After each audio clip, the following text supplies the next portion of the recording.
ஆர்ட்எஃப்எக்ஸ் சேனலுக்கு உங்களை அன்புடன் வரவேற்கிறேன். நான் உங்கள் ஆட்டோ. ஹலோ காய்ஸ், எல்லோரும் எப்படி இருக்கீங்க? காண்டில் இருப்பீங்கன்னு தெரியும். ஆனால் ஒரு ஹாப்பி நியூஸ் என்னென்னா, அந்த லாஸ்ட் வீடியோ மறக்குமா மாமன்ங்கிற ஒரு ஒன் ஷாட் அது போட்டு கொஞ்ச நாள்லேயே நம்ம சேனல் சூப்பராக வளர்ந்துட்டுருக்கு. நான் ஒவ்வொரு தடவை யூடியூப் ஸ்டுடியோக்குள்ளே போகிறப்ப எல்லாம் ஒவ்வொன்றா சப்ஸ்கிரைபர் கவுண்ட் ஏறிக்கிட்டு இருக்கிறத பார்க்கும்போதெல்லாம் அவ்வளோ ஹாப்பியாக இருக்கும். அண்ட் இந்த வீடியோ போடுறப்ப செஞ்சுரி அடிச்சிருவோன்னு நினைக்கிறேன். அது மட்டும் இல்லாமல் நான் ஸ்டார்டிங்கில் ஒரு 30-20 தான் வச்சுருந்தேன் சப்ஸ்கிரைபர்ஸ். இப்போது 100 கிட்ட வருதுன்னா it's a big news for us. ஏன்னா இப்போ தான் ஆச்சு, கொஞ்ச நாளில் 3 மாதம் ஆகிருக்கும். ஓகே, ஸோ எல்லாருக்கும் ரொம்ப ரொம்ப நன்றி. சரி, இன்றைக்கி ஒரு குட்டி ஒன் ஷாட் தான் பார்க்க போகிறோம். ரொம்ப குட்டி தான். அதுவும் நம்ம ஷூகாக்கு இதை ஒரு ஆர்மி தான் கமெண்ட் பண்ணியிருந்தாங்க. நம்ம போன வீடியோ அதான் லாஸ்ட் ஒன் ஷாட் போட்டோம்ல, அதுக்கு அவங்க எப்படி அக்கா நெக்ஸ்ட்டு ஷூகாக்கு ஒன் ஷாட் போடுறீங்களான்னு கேட்டாங்க. ஸோ அதுக்கு தான் இந்த வீடியோ. புரியுது, அவங்க மட்டும்தான் கேட்டாங்களா? நாங்கள்லாம் கேட்குற நிறைய பேர் திட்டுவீங்க. ஆனால் ஷூகாக்கு ஒன் ஷாட் போடுங்கன்னு வந்து ஃபஸ்ட்டு ரெக்வஸ்ட் கமெண்ட் வந்தது எங்ககிட்ட இருந்து தான். அதுக்குன்னு மற்ற ரெக்வஸ்ட்லாம் சும்மா விட்டுற மாட்டேன். அதையும் நான் பொறுமையாக போடுறேன். ஏற்கனவே உங்களுக்கு தெரியும் நான் கொஞ்சம் வீடியோ போடுறத லேட் பண்ணுவேன்னு. ஸோ காத்துருங்க, கண்டிப்பாக போடுறேன். ஓகே, இந்த கதை பேர் மாஃபியா அட் மை டோர். எப்படி ஒரு மாஃபியா பேக்கரை, தட் இஸ் ஒரு கேக் அண்ட் பேஸ்ட்ரிலாம் பேக் பண்ணுற ஒரு சாதாரணமான பொண்ணு மேலே காதல் வந்துச்சுங்கிறது தான் கான்செப்டே. சுருக்கமாக மாஃபியா இன்டூ பேக்கர் ஒரு மாஃபியா எக்ஸ் பேக்கர், அவ்வளோதான். ஓகே, கேரக்டரோட இன்ட்ரோக்கு போகலாம். அதுக்கு முன்னாடி பேக்ரவுண்டில் ஏதாவது நாய்ஸ் கேட்டிருந்தா மன்னிச்சுக்கோங்க. சரி, இன்ட்ரோ. நீங்கள் மயன் ஒரு சின்ன பேக்கரி வச்சுருக்கீங்க. அதாவது இந்த கதை ஃபுல்லாக சவுத் கொரியாவில் நடக்கிற கதை மாதிரி தான் போகும். ஸோ அவங்க ஊரில் இருக்க பேஸ்ட்ரி ஷாப்லாம் எப்படி இருக்கும்னு நீங்களே இமேஜின் பண்ணிக்கோங்க. ஆல்சோ நம்ம சேனலில் போட்ட 2 கதை மாதிரி இது ஒரு இந்தியன் வைப்ஸ்லாம் கொடுக்காது. ஆல்சோ ரொம்ப சின்ன கதைங்கிறதுனால செகண்ட் லீட் கப்பல்லாம் இருக்க மாட்டாங்க. சாரி கைஸ், நீங்கள் எக்ஸ்பெக்ட் பண்ணுற கதை மாதிரி இருக்குமான்னு தெரியல. ஆனால் ரொம்ப சிம்பிளாக இருக்கும். நீங்கள் ஒரு கைண்ட் அண்ட் ஸ்வீட்டான பொண்ணு தான். ஆல்சோ கொஞ்சம் குடும்ப குத்து விளக்கு மாதிரி. இந்தியாவில் பிறக்க வேண்டியது, ஆனால் அங்கே போய் பிறந்துட்டீங்க. லைக் இதெல்லாம் தப்பு, அப்போல்லாம் பண்ணக்கூடாது, எப்படி சொல்கிறது, கொஞ்சம் பூமர் தான். சரி, இப்போ ஷூகா சைட் பார்ப்போம். அவர் வந்து ஒரு மாஃபியா. மற்ற கதையில் ஷூகாவை ஒரு மாதிரி மாஃபியானா டெரராக கோல்டாக ரூடாக காமிச்சிருப்பாங்க. ஆனால் இந்த கதையில் he is a very kind man. எப்படி ஒரு ஜாலியான பர்சன். ஆல்சோ ரொம்ப மாஃபியா அண்ட் வைலன்ஸ், வெட்டு குத்து, டீப்பான அர்த்தம் உள்ள கதைலாம் இது இல்லை. சரி, இன்ட்ரோ முடிஞ்சு கதைக்குள்ளே போவோம். ஆனால் அதுக்கு முன்னாடி பேக்கரி எப்படி இருக்குன்னு சொல்லிடுறேன். அதாவது டோரை திறந்தா கொஞ்சம் தூரத்தில் ரைட் சைடில் ஒரு பில்லிங் கவுண்டர்னு ஒரு இடம் இருக்கும். அதுக்கு தள்ளி அதே பக்கத்தில் ஒரு பெரிய கண்ணாடியில் ஷோகேஸ் பண்ணுற மாதிரி நிறைய கேக்கு, பிஸ்கெட், குக்கீஸ்னு நிறையா இருக்கும். இன்னும் கொஞ்சம் தூரம் போனால் கிச்சன்லாம் போயிடும். ஸோ இவ்வளோ நேரம் சொன்னதெல்லாம் ரைட் ஹேண்ட் சைடில் நீங்கள் மட்டும் போகிற மாதிரியான இடம் தான். அதுக்கு ஆப்போசிட்டில் நிறைய டேபிள்ஸ் அண்ட் சேர்லாம் இருக்கும் கஸ்டமர்ஸ்க்காக. ஓகே, கொஞ்சம் சிமிலராக நான் ஸ்க்ரீனில் காமிக்கிற மாதிரி தான் இருக்கும். சரி, இப்போ கதையோட ஸ்டார்டிங்லே நைட் ஒரு 8:30 மணிக்கிட்ட இருக்கும். கஸ்டமர்ஸ் யாரும் நிறையா வரலை. ஸோ நீங்கள் கொஞ்சம் டயர்டாக சோம்பலாக அங்கே ஒரு டேபிள் மாதிரி இருக்கும். சொன்னேன்ல அந்த பில்லிங் கவுண்டர்னு. ஸோ அங்கே தான் நீங்கள் லைட்டாக தலையை சாய்ச்சி படுத்துட்ருக்கீங்க. இப்போ ஒரு பெல் அடிக்குது. உங்கள் கஃபேயில் எப்போ கஸ்டமர் உள்ளே வந்து போனாலும் ஒரு பெல் அடிக்கும். அதாவது டோருக்கு பக்கத்துலேயே பெல் இருக்கிறதுனால அவங்க டோர் திறக்க மூடன்ற சொல்ல அதான் அங்கே பெல் அடிக்கும், அவ்வளோதான். ஸோ அந்த மாதிரி சத்தம் கேட்கவே நீங்கள் யாரோ வந்துட்டாங்கன்னு டக்குன்னு பொசிஷனுக்கு வந்துடுறீங்க. நீங்கள் சொல்லிக்கலாம் பேக்கர், ஆனால் ஒரு பக்கா ரிசப்ஷனிஸ்ட். அப்படியே அடக்க ஒடுக்கமாக ஏப்ரான்லாம் போட்டு எப்பயும் போல் ஒரு ஸ்மைல் பண்ணி வரவேற்கிறீங்க. அப்போ அங்கே உள்ளே வர மனுஷன் full and full black suit போட்டு ஒரு மாதிரி டெரராக உள்ளே வராரு. இப்போ ஒரு சடன் பிரேக், அந்த இடமே ஃப்ரீஸ் ஆகுது. இப்போ உங்கள் மூளைக்குள்ளே என்ன ஓடுதுன்னு பார்ப்போம். பாரா, நம்ம ரெகுலர் கஸ்டமரு எப்படிதான்னு தெரில, டெய்லி ஒரு நாள் தவறாமல் கடைக்கு வந்துடுறாரு. ஒருவேளை அவன் மேலே க்ரஷ் இருக்குமோ? சாச்சா, அப்படிலாம் இருக்காரு. பார்க்க தான் ஒரு டெரராக இருக்காரு. ஆனால் ஒரு நாள் என்கிட்ட நம்பர்லாம் கேட்டு ஃப்ளட் பண்ணியிருக்காரு. ஆமாம்ல, அப்போ அவருக்கு நம்மளை பிடிச்சிருக்குன்னு தானே அர்த்தம். ஆமாம், நம்ம எதுக்கு இதை பற்றிலாம் யோசிக்கிறோம்? சரி விடு. ஆனால் இத்தனை நாள் இவரை தினமும் பார்க்குறேன். என்னை பற்றி பாதி விஷயத்தை பேசியே கறந்துட்டாரு. ஆனால் இவரை பற்றி ஒன்றுமே நமக்கு தெரியல. எப்படி தான் தினமும் கோட் சூட்லாம் போடுறாரோ, அப்படி தினமும் போடுறதுக்கு இவர் என்னதான் வேலை பார்க்குறாரு? ஏதாவது பெரிய கம்பெனியில் வேலை பார்க்குறாரு போல. அதெல்லாம் நமக்கு எதுக்கு? நம்ம உண்டு, நம்ம சோழி உண்டு நடந்துக்கணும். என்ன ஓகே, த்ரோட்டெல்லாம் சரி பண்ணிக்கோ. இப்போ 3, 2, 1. Hello sir, welcome. என்ன வேணும்னு தெரிஞ்சுக்கலாமா? அப்போ அவர் கொஞ்சம் வியர்டாக லுக்கு விடுறாரு. நீங்கள் ஷோ சொதப்பிட்டானே, ரொம்ப தான் ஓவராக பேசிட்டோமோ? கொஞ்சம் ஃபார்மலாக தான் இருந்துச்சு. ஏன் வேணா இப்படி பண்ணுறேன்? போன ஜென்மத்தில் ரிசப்ஷனிஸ்டாக பிறந்திருப்போமோ? அதுக்கு முன்னாடி அந்த பிளாக் சூட் போட்டவர் நம்ம ஷூகா தான். இப்போ அவர் தான் சொல்கிறாரு, ஏங்க இப்படி ரோபோட் மாதிரி பேசுகிறீங்க? நம்ம அப்படியா பழகியிருக்கோம்? எது அப்படி இல்லைங்க, தினமும் வரேன். இந்த டோனை கொஞ்சம் மாற்றினா நல்லாயிருக்கும். ஆல்சோ இன்றைக்கி உங்கள் லிப்ஸ்டிக் ஷேடை மாற்றிட்டீங்க போல, ரொம்பவே நல்லா சூட் ஆகுது. அடப்பாவி, 2 செகண்ட் கூட ஆகலை, அதுக்குள்ளே லிப்ஸ்டிக் ஷேடை மாற்றிட்டான்னு கரெக்டாக கண்டுபிடிச்சிட்டான். இவங்கிட்ட கொஞ்சம் கேர்ஃபுல்லாக தான் இருக்கணும் போல. ரொம்ப தேங்க்யூ சார். நீங்கள் எப்பயும் போல் ஆர்டர் பண்ணுற கேக் தானே? ஒரு 5 minutes வெயிட் பண்ணுங்கள், நான் எடுத்துகிட்டு வரேன். நான் அந்த கான்வர்சேஷனை உடனே கட் பண்ணிவிட்டு எடுக்க போகிறீங்க. அவர் லேட்டாக காண்டில் இருப்பார். ஸோ லேசாக கையை காற்றுல அடிக்கிற மாதிரி விளையாட்டு காட்டியிருப்பார். அப்படியே மண்டலே போட்டானா. அப்போ நீங்கள் அப்படியே திரும்பி பார்த்தேன், வேறு எதாவது வேணுமா சார்? அந்த கையை அப்படியே பேக் ஹெட்டை ரப் பண்ணுற மாதிரி ஆக்டிங்கை போடுறாரு. ஐயோ, சார் ஒன்றுமே வேணாம், நீங்கள் போங்க. Okay sir. ஆமாம், ஒன்றுமே வேணாம். நான் வேணாம் சொன்னால் நீ போயிடுவியா? ஏண்டி இப்படி நான் அவாய்ட் பண்ணிகிட்டே இருக்கேன்? எத்தனை நாள் இந்த கடைக்கு வந்திருப்பேன். ஆனால் ஒவ்வொரு தடவை உள்ளே வரும்போதும் எல்லாருக்கிட்டையும் சொல்கிற மாதிரி அதே ஹலோ சார், வெல்கம், என்ன வேணும்னு தெரிஞ்சுக்கலாமா? ஏன் உனக்கு தெரியாதா எனக்கு என்ன வேணும்னு? இது நடிப்பா, ஏதோ ஆஸ்கருக்கு நடிக்கிற மாதிரி. நான் உனக்காக தான் இந்த கடைக்கு வரேன்னு தெரியுது, உன்கிட்ட க்ளோஸாக ட்ரை பண்ணுறேன்னு தெரியுது, கிட்டத்தட்ட எனக்கு மேலே ஃபீலிங்ஸ் இருக்குன்னு தெரிஞ்சுமே ஏன்டி நடிக்கிற? எல்லாருக்கிட்டையும் காமிக்கிற அதே ஃபேக் ஸ்மைல், அதை என்கிட்ட காட்டாத ஓயன். இப்போ கொஞ்ச நேரம் கழிச்சு ஷூகா அங்கே இருக்க டேபிளில் உட்காந்து சாப்பிட்டுட்டு இருக்காரு. அப்போ அங்கே ஒரு பூனை உள்ளே வருது. அது ஒரு ஆரஞ்சு கேட், நல்லா கொழுன்னு இருக்கும். அப்படியே ஷூகா காலை உரசுது. அவர் ஏற்கனவே நீங்கள் ஒழுங்காக பேச்சு கொடுக்க மாட்டேங்கிறீங்கன்னு சோகத்தில் கேக் சாப்பிட்டுட்டு இருப்பாரு. இப்போ அவர் மைண்ட் வாய்ஸ் கொடுக்குறாரு, பூனையா நீ ஆச்சும் நான் உரசுறியே, இங்கே எவ்வளோ நான் உரச மாட்டேங்கிறா. போகிற போக்க பார்த்தா கடைசி வரைக்கும் நான் சன்னியாசி தான் போல. அப்போ நீங்கள் கீழே தரையில் ஒரு சின்ன பவுலில் கேட் ஃபுட் வைக்கிறீங்க, அது குடுகுடுன்னு போய் சாப்பிடுது. அப்போ ஷூகா நிமிர்ந்து பார்த்து, பாடுறா நம்ம பேக்கரி கடைக்காரமா பூனையெல்லாம் வளர்க்குறாங்க போல. இருக்கட்டும், இன்னைக்கு இந்த வளர்ந்த பூனையை மதிக்கிறாங்கன்னு நானும் பார்க்குறேன். இந்த மைண்ட் வாய்ஸ் ஓடுது. வேறு என்ன வேணும் சார்? நீ தான் வேணும் சார். நீ நீ நீ நீ நிலா கேட்குமா? நிலா கேக்கா?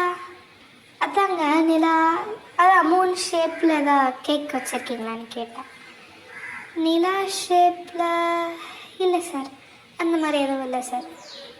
ஓகேங்க, வேறு எதுவும் வேணாம், இதுவே போதும். ஸோ எப்படி தான் டேஸ் பாஸ் ஆகுது, ஒரு மாதிரி ஃபன்னியாக கொஞ்சம் ஃப்ளட்டியாக போகுது. ஆனால் நீங்கள் எந்த இதுக்குமே ஈடு கொடுக்குற மாதிரி தெரியல. இப்போ ஒரு டார்க்கான நைட், செம்ம மாசான ரெட் கார் ரொம்ப வேகமாக ஒரு இடத்த நோக்கி போகுது. அந்த காருக்குள்ளே நம்ம ஷூகா யாருக்கிட்டேயோ ஃபோனில் பேசுகிறாரு. போங்கடா வடிகட்டின முட்டாளுங்களா, அறிவில்லை, போய் அவங்க கிட்ட தொலைச்சிட்டு வந்திருக்கீங்க. பஸ் நாங்கள் என்ன பண்ணுறது, அவனுங்க சுற்றி வளைச்சிட்டானுங்க. அது மட்டும் இல்லை, அங்கே போனது வேற புது பசங்க, போலீஸ் சத்தம் கேட்டதும் பயந்துட்டானுங்க. சின்ன பசங்களை அனுப்பிவிட்டு நீ என்னடா பிடுங்கிட்டு இருந்த? சாரி பஸ், சரி நான் வேற போட்டுமா? இப்போ சொல்ல எல்லாமேரியும் நீ போய் எதையும் பிடுங்க மாட்டேன், நான் அந்த பக்கம் தான் போகிறேன். அப்படியே முடிச்சுட்டு என் வேலையை கண்டினியூ பண்ணிக்கிறேன்.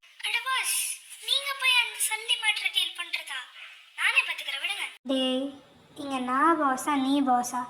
போடா, வேறு வேலை இருந்தால் பார்ப்போம், நான் எல்லாத்தையும் பார்த்துக்கேன். Decay pass. இப்போ அந்த கார் ஒரு சின்ன அடைஞ்ச குடோன் மாதிரி இருக்குது, அங்கே தான் போகுது. இப்போ அந்த குடோனில் தான் ஏதோ ஒரு கேங் பார்ட்டி பண்ணுறாங்க, குடிச்சிட்ருக்காங்க. இப்போ திடீர்னு அந்த கதவை திறக்கவே அங்கே இருந்தவங்கெல்லாம் என்னென்னு பார்க்குறாங்க. நம்ம ஷூகா தான். துப்பாக்கி படம் என்ட்ரி மாதிரி உள்ள புகையெல்லாம் கிளப்பி விட்டு வராரு. அப்போ அங்கே இருந்த ஒருத்தவன், யார் ராணி? உங்கள் ஒப்பன்டா அவன், நம்ம அவனு இந்த மூக்கிலே ஒரு குத்து, அவன் அதுக்கே விழுந்துட்டான். ஐய, என்னடா சும்மா தட்டினதுக்கே கவுந்துட்டீங்க, அப்போ கன்லாம் தேவையில்லை போலே. இந்த டைலாக்லாம் பேசிட்டு செம்ம மாசாக ஃபைட் பண்ணுறாரு. அசால்ட்டாக எல்லாரையும் சாச்சிட்டாரு. இப்போ ஒருத்தனை மிரட்டி, எங்கடா அது? எது? அப்போ இவ்வளோ நேரம் எதுக்கு சண்டை போட்டோன்னே தெரியாமல் தான் ஃபைட் பண்ணியா? பின்ன சொல்லிட்டு அடித்தா என்ன மரியாதை குறையுது? எனக்கு கண்ணத்திலே பொலிர்னு ஒன்று விடுறாரு. சாரி சார், அந்த சிப்பும் ட்ரக்ஸும் அங்கே தான் இருக்குது. இது நல்ல பிள்ளை கழுகு. சரி போ, போய் மற்றவங்க மாதிரி நீயும் படுத்துக்க போ. ஸோ அப்படியே தான் அவரோட மாஃபியா ஃபீல்டும் நல்லபடியாக போகுது. அப்போ ஒரு நாள் எப்பயுமே ஷூகா அவங்க கடைக்கு நைட்டு தான் வருவார்ல. ஆனால் இன்றைக்கி என்னென்னு தெரியல, ஒரு மாதிரி பதட்டமாக ஈவினிங் 5 மணி போலே உங்கள் கடைக்கு என்டர் ஆகிடுறாரு. நீங்கள் இன்னொரு பக்கம் அங்கே இருக்க கஸ்டமர் டேபிளெல்லாம் லைட்டாக தொடச்சிட்ருக்கீங்க. ஹலோ சார், என்ன வேணாலும் தெரிஞ்சுக்கலாமா? அவர் அவசரமாக உள்ளே வந்து நேராக ரொம்ப கிட்ட வந்து உங்களை அந்த டேபிளில் பென் பண்ண மாதிரி நின்னேன். சாரி வேன், மன்னிச்சிடறேன். உனக்கு அது பிடிக்காதுன்னு தெரியும், ஆனால் எனக்கு வேறு என்ன பண்ணுறதுன்னு தெரியல. ப்ளீஸ் என்னை நம்ப. இப்போ நீங்கள் எதுவுமே புரியாமல் முழிச்சிட்ருக்கீங்க. அப்போ within a fraction of a second அவரோட லிப்ஸ் உங்களோட லிப் மேலே ப்ளேஸ் ஆகுது. உங்கள் ஐஸ் வைடாக அவர் லிப்ஸ் இன்னும் டீப்பாக போகன்னு உங்களை கிஸ் பண்ணிகிட்ருக்காரு. நீங்கள் கொஞ்சம் தள்ளி விடுவீங்க, ஆனால் அவர் உங்களை விடவே இல்லை. இப்போ கொஞ்சம் நேரம் கழிச்சு உங்கள் ஹிப்பில் கை வச்சு அப்படியே லிஃப்ட் பண்ணி அந்த டேபிளில் உட்கார வைக்கிறாரு.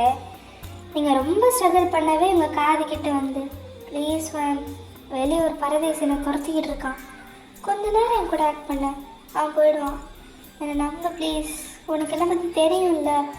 அவர் என்னதான் சொன்னாலும் நீங்கள் கேட்குற மாதிரி இல்லை. அப்போ கொஞ்ச நேரம் பாஸ் ஆகுது, ஷூகாவாகவே விலகுறாரு. நீங்கள் எதாவது சொல்கிறதுக்குள்ளே அவரே லைட்டாக உங்கள் ஹைட்டுக்கு குனிஞ்சு கண்ணத்தை காமிச்சு, இந்தா அடிச்சுக்கோ, கோவத்தை மொத்தமாக காமி, 5 விரல் இதில் பதிகிற அளவுக்கு அடி சொல்லி வாய மூடலை. சப்புன்னு ஒரு சத்தம், நீங்கள் அடிச்சிட்டீங்க. அவர் சொன்னாலும் சொல்லலாம் அடிச்சிருப்பீங்க, அது வேறு விஷயம். இப்போ அவர் சொன்ன மாதிரி 5 விரலோட ஆச்சு மூஞ்சில் பதியுது. அவர் கண்ணத்தை லைட்டாக தடவிட்டு, அடி கொஞ்சம் பலமாக தான் இருக்குது, ஆனால் பேசாதீங்க, நீங்கள் பண்ண வேலைக்கு இதெல்லாம் ரொம்ப கம்மி. ஆனால் நீங்கள் இருக்கீங்களே துரு நீங்கள் எதையாச்சும் பண்ண வேண்டியது.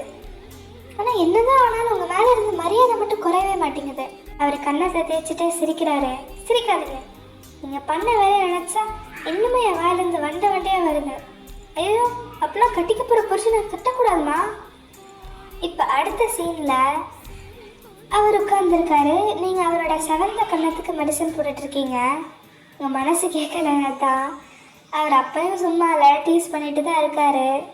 டேஸ் ஆஸ் யூஸ்வலாக பாஸ் ஆகுது. நீங்கள் மாறவே இல்லை, ஆனால் உள்ள குழப்பிக்கிட்டே இருக்கு. ஒரே டீப் திங்கிங் தான். அப்போ ஒன் ஃபைன் டே நீங்கள் பாட்டுங்க பேக்கரியில் வேலை பார்த்துட்ருக்கீங்க. இது ஒரு நைட் டைம், ஸோ ஆள் நடமாட்டம் ஜாஸ்தி இல்லை. ஆஸ் யூஸ்வல் ராத்திரினா நம்ம ஷூகா கடையில் இருப்பார்ல, ஸோ நீங்கள் தான் கவுண்டர் பக்கம் நிற்கிறீங்க. அண்ட் ஷூகா அங்கே உட்காந்து சாப்பிட்டுட்டே உங்களை சைட் அடிக்கிறாரு. அப்போ திடீர்னு ஒரு சத்தம், கன் ஷாட் பட்டு பட்டுன்னு கேட்குது. ஆல்சோ 3-4 பேர் உள்ளே வந்து கண்ணை பின்னால ஷூட் பண்ணுறானுங்க. இப்போ இந்த ஃப்ரேமில் உங்களை மட்டும் காட்டுறாங்க. மூஞ்சில் ரத்தம் தெறிக்குது. நீங்கள் அப்படியே ஷாக்கில் என்ன பண்ணுறதுனே தெரியாமல் அங்கே கீழே தரையிலேயே உட்காந்துட்டீங்க. ஒரு சிலை மாதிரி உட்காந்து எதுவுமே பண்ணலை. இப்போ கொஞ்சம் கொஞ்சமாக சத்தமும் எதுவுமே கேட்கல, உங்களுக்கு மட்டும் கேட்க மாட்டேங்குது. இப்போ அப்படியே ஒரு ஃப்ளாஷ்பேக். உங்கள் சின்ன வயசில் ஒரு கார் ஆக்சிடெண்ட் மாதிரி தெரியுது. அங்கே ஒரு சின்ன பொண்ணு, உடம்பு ஃபுல்லாக ரத்தம், அழுதுகிட்டே இருக்கா. மூஞ்சில் கூட ரத்தமாக தான் இருக்குது. ஸோ அது நீங்கள் தான். சின்ன வயசில் உங்கள் பேரண்ட்ஸை இப்படி ஒரு கார் ஆக்சிடெண்ட்டில் தான் கண்ணு முன்னாடி இழந்திருப்பீங்க. அதுலேருந்து தனியாக தான் வளர்ந்தீங்க. ஸோ இது ஒரு ட்ராமாவாகவே மாறிடுச்சு. இப்போ திடீர்னு 4-5 ஃப்ளாஷஸ் கண்ணு முன்னாடி வருது. அந்த சின்ன வயசு ஆக்சிடெண்ட், அது இப்போ நடந்த புல்லட் ஷாட்ஸ்னு மாறி மாறி வந்து போகுது. இப்போ அப்படியே அதிர்ச்சியில் இருந்திருக்கிறீங்க. நீங்கள் எப்போ ஒரு ஹாஸ்பிட்டலில் அட்மிட் ஆகியிருக்கீங்க. அப்போ பக்கத்தில் இருந்த நர்ஸ், பேஷண்ட் எந்திரிச்சிட்டாங்க மேம், ஐ ஆல்ரைட், கொஞ்சம் தலைவலிக்கும், அமைதியாக படுத்துக்கோங்க. என்னை யாருங்க சேர்த்தது? அது எனக்கு தெரியல, வேறு யாராச்சும் தெரிஞ்சிருக்கலாம். யாருக்கு தெரியும்? கீழே ரிசப்ஷனிஸ்ட் இல்லைனா வேறு ஏதாவது நர்ஸ்க்கு தெரிஞ்சிருக்கலாம் மேம், எனக்கு எதுவும் தெரியல. நீங்கள் நேராக எல்லா வயரு குளுக்கோஸ்னு எல்லாத்தையும் பிச்சு உதறிட்டு யார் பேச்சையும் கேட்காம கீழே ரிசப்ஷனிஸ்ட் கிட்டே போய் நேற்று நைட்டு இங்கே யாராச்சும் full and full black suit போட்டு என்னை கூட்டிகிட்டு வந்தாரா? எனக்கு சரியாக தெரியலையே மேம். ஆனால் நேற்று ஒருத்தர் full and full black suit போட்டு வந்தது மட்டும் தெரியும். ஆனால் அவர் நீங்கள் சொல்கிறவராக இருப்பாரான்னு தெரியல. உங்களுக்கு எங்கள் பைத்தியம் பிடிக்கிற மாதிரி இருக்கு. என்னாச்சு? ஷூகா எப்படி இருக்காரு? யார் வந்தா? முதல்ல அந்த ஷூகா யார்? இன்ஃபேக்ட் இன்ன வரைக்கும் அவரோட பேர் உங்களுக்கு தெரியாது. ஒரே குழப்பமாக இருக்குது. சரி, என்னதான் ஆச்சு? நம்ம பேக்கரிக்கு போயாச்சும் பார்த்து தெரிஞ்சுக்கலாம். நான் நேராக அங்கே போகிறீங்க. ஆனால் அது எப்பயும் போல் ரொம்ப நார்மலாக இருக்குது. ஒன்றுமே நடக்காத மாதிரி இருக்குது. அதாவது அங்கங்கே கரெக்டாக இருக்குது. நீங்கள் உள்ளே வந்து உட்காந்து யோசிக்கிறீங்க, தலையை பிச்சுக்கிற அளவுக்கு யோசிக்கிறீங்க. ஏன்னா ரொம்ப குழப்பமாக இருக்குது. ஏன்னா நேற்று நைட்டு என்ன நடந்துச்சு, அது நிஜமாவே நடந்துச்சா இல்லை நமக்கு தான் பிரம்மையான்ற மாதிரி நீங்களே ஒரு மாதிரி அசியம் பண்ண ஆரம்பிச்சிட்டிங்க. அப்போ அன்றைக்கி வந்து அதே ஆரஞ்சு பூனை உங்கள் காலை வந்து உரசுது. அதை பார்த்த உடனே ஷுகர் ஞாபகம் மொத்தமாக ஓவர்ஃப்ளோ ஆகி அங்கேயே முழுசாக உடஞ்சி அழுகிறீங்க. தேம்பி அவனை நினச்சி விடாமல் அழுறீங்க. இப்போ அந்த ஃப்ரேம் க்ளோஸ் ஆகுது. கிட்டத்தட்ட ஒரு 3 வாரம் கழித்து நீங்கள் உங்கள் கஃபேல நார்மலாக ஒர்க் பண்ணிகிட்ருக்கீங்க. தினமும் அவருக்காக வெயிட் பண்ணுவீங்க. ஆனால் ஒரு நாளும் வரலை. அவர் உங்கள் ரெகுலர் கஸ்டமர், ஃப்ளர்ட் பண்ணுவார், அது மட்டும்தான் உங்களுக்கு தெரியும். ஸோ எங்கே போய் விசாரிக்கிறதுனே தெரியல. அது மட்டும் இல்லாமல் உங்கள் கடையில் சிசிடிவி கேமராலாம் இன்ன வரைக்கும் ஃபிக்ஸ் பண்ணல. ஒரு சின்ன கடை தாங்கிறதுனால அதெல்லாம் அவ்வளோ இம்பார்ட்டண்ட்டாக படல உங்களுக்கு. சரி, ஏதோ பிரம்மன்னு நினச்சி விட்டுருவோன்னு தான் இப்போ ஒரு வாரமாக ஓட்டுறீங்க. இப்போ நைட் ஆகிடுச்சு. டைம் 8:30. பெல் சத்தம் கேட்குது. இந்த தடவை உள்ளே வர்றது நம்ம ஷூகா. நீங்கள் அது கனவு இல்லைன்னு தெரிஞ்ச பிறகு ஒரு வார்த்தை கூட இல்லை, அங்கேருந்து வேகமாக வந்து ஷூகாவை டைட்டாக ஹக் பண்ணுறீங்க. ஏ பொட்ட புள்ள தொட்டதுமே கொட்டம் அடங்கிருச்சு.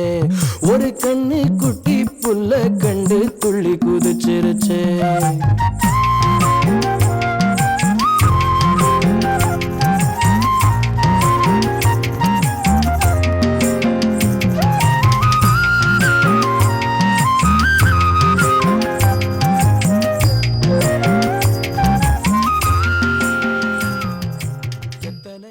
ஓகே, அவ்வளோதான். இந்த ஒன் ஷாட் கம்ப்ளீட்டட்.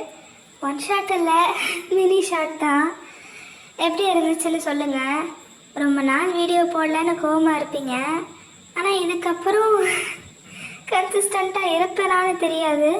ஆனால் தரமாக கண்டென்ட் கதைக்கு நம்ம சேனல் இனிமேல் பஞ்சம் இருக்காது. ஆல்சோ இந்த கதை எப்படி இருந்துச்சு அண்ட் அந்த ஆர்மி நீங்களும் கமெண்ட் பண்ணுங்கள். ஸோ இதுக்கு யாரும் ஸ்பெஷல் பாட்டோ இல்லை இதை கண்டினியூ பண்ணுங்களேன்னா கேட்காதீங்க. ஏன்னா நானே இதை ஒரு மாதிரி யோசித்து தான் கதையை ரெடி பண்ணேன். அண்ட் இந்த எண்டிங்கே ஒரு நல்ல பிகினிங்காக அவங்க கதையில் இருக்கும். அண்ட் இதுக்கப்புறம் என்ன நடக்கும்னு உங்களுக்கே தெரியும். ஆல்சோ ஸ்பெஷல் பாட் போடலாம், எனக்கு தெம்பில்லை. அதே மாதிரி மறக்குமா மாமா என்னன்ற ஒன் ஷாட்டுக்கு ஸ்பெஷல் பாட் கேட்டிங்க. நான் அதுவும் இதே பதில் தான் சொல்லுவேன். ஆனால் அவங்க ரொம்ப நிறைய ப்ளீஸ் அண்ட் ஆட் பண்ணதுனால அண்ட் என் மூலையிலையும் ஒரு சில யோசனைலாம் வந்ததுனால அதை போடுறேன். ஆனால் அதுக்கு கொஞ்சம் கேப் விடுவோம்.